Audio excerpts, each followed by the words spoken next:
So I guess I'll just start with one of the first memories I have as an inspector in Colorado. And I was an environmental health specialist, which I guess essentially meant I was a jack of all trades there, and I did a little bit of everything.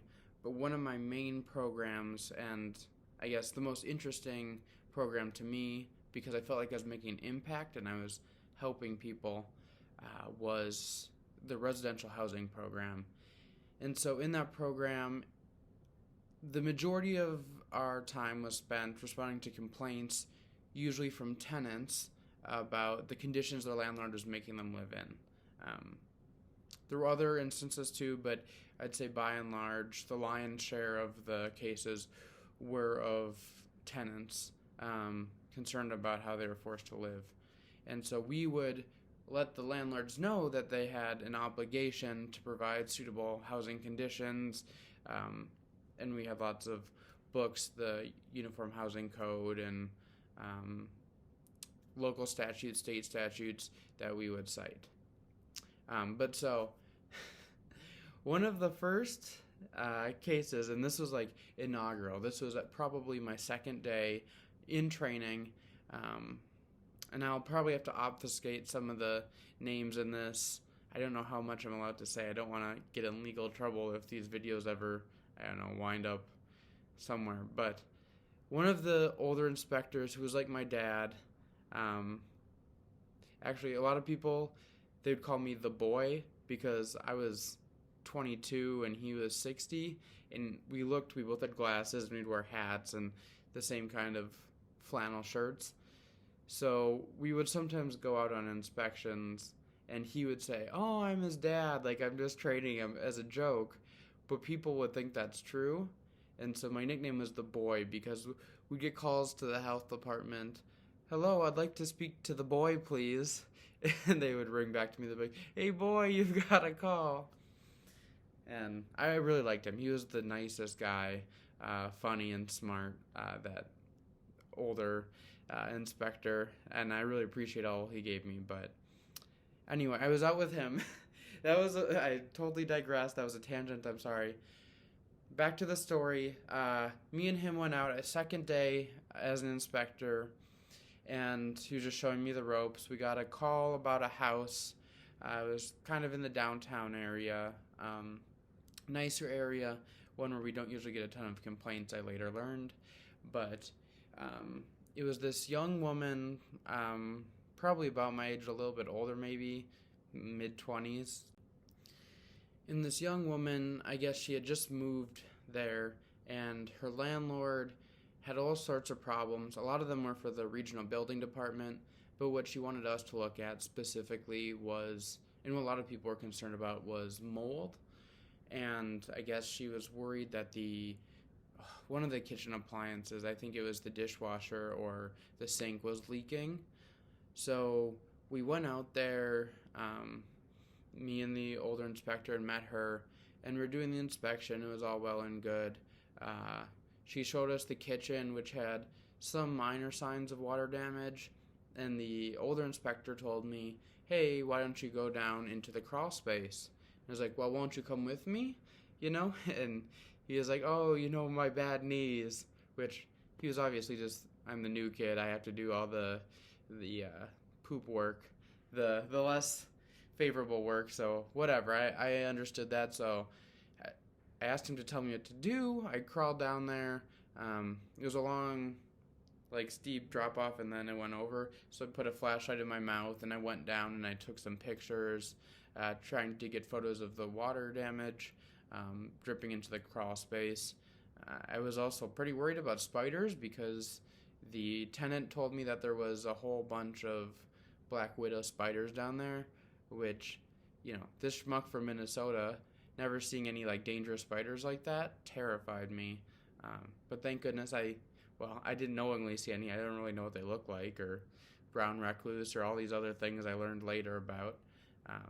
But at the time, I was blissfully ignorant if I did see them or not. I saw a couple little spiders, but anyway, I was down there and took the pictures. I'm really bad telling these stories. Really hard to move around. It was crowded, cramped, and I was getting all dusty. It was real dry there. Pueblo's like in the desert. So besides the spot where it was dripping water, which was, inundated and pretty flush with water, the rest of it was just dry dirt. And I go out and I'm showing the pictures to the other inspector, was, dusting myself off. And the lady, the homeowner, comes over and she starts like patting me on my arms and stuff. I'm like, oh no, it's all right. And I, kind of stop brushing and just do a little here and there. And she starts rubbing my butt in front of the other inspector. And we were both just so taken aback. And we're like, oh, no thanks. Like, please, we did the inspection, but please keep your hands to yourselves and whatever. But I was just so flustered. My second day on the job.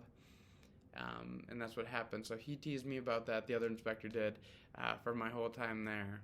But I felt pretty uncomfortable. So that was one of my first experiences on the job, and I don't really know what was happening. Turns out Regional Building Department had to condemn, I think, the property, and she moved in with her mother for a bit. The tenant did or something. I don't know all the details on that end because Regional Building really handled the case. The water damage was paled in comparison to the condemnation notice for other factors. So just an interesting first couple cases, one of the first cases. Yeah. All right, and that story reminded me, if you'll permit me, just one more story I remember from my training week. And I don't know how interesting or funny this one is or exciting, but I don't know. This is just a record of my memory. It won't all be good. You don't have to watch it. But what I remember was, so there wasn't just that one other, there were 3 inspectors total in the residential housing program, two males and a female. So I was out with the female inspector, and she was taking me around doing, our rounds, learning how to do the inspections.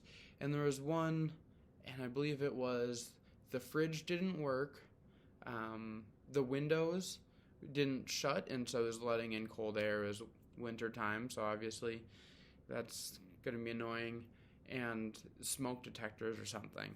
But the main reason I remember was the fridge. So me and the female inspector go there after a couple other inspections, and she's prepared. She brings in our kit with thermometers and camera and everything to document it. A moisture meter, I think, to look for mold, even though we didn't find any mold in that house or water damage or anything. But as we're doing the inspection, or as we knock on the door, about to do the inspection, the tenant greets us and says, "Oh, your health department, we just had the inspector." And we said, "Oh, sorry, who was it?" And she named the other inspector at one of the other inspectors at the health department. And so we said, okay, so he got all the pictures and stuff and he'll write up the report. We thought we were assigned this one, but he can certainly do it. I mean, that takes a load off our plate. We can go hit up some other inspections today. That'll be nice. And she said, the tenant said, "Oh, he didn't take any pictures. He just touched the fridge. Reached his hand, he opened up, reached his hand inside, and said, 'Oh, yeah, that feels cold.'" And that was the end of inspection. So, I don't know. That always makes me laugh whenever I think, I feel like I have imposter syndrome and I feel like I'm not good enough at my job. I think, well, at least I knew enough that you had to do more than touch the fridge and say it feels cold. So I went with the female inspector who's training me, and she takes all the temperatures of the fridge, and it's temping at like almost 50 degrees, so too cold, or too warm, sorry. And the windows are indeed broken, and we take all the pictures and write it up and send it to the landlord, who does indeed fix it. But it just makes me laugh that that's, I don't know, the discrepancy in how things got done. But I have plenty of more stories. Hopefully they'll get more interesting from here, but these are some of the first memories I have from the health department, and I don't know, it's fun to reminisce on my end. So thank you for listening and putting up with me.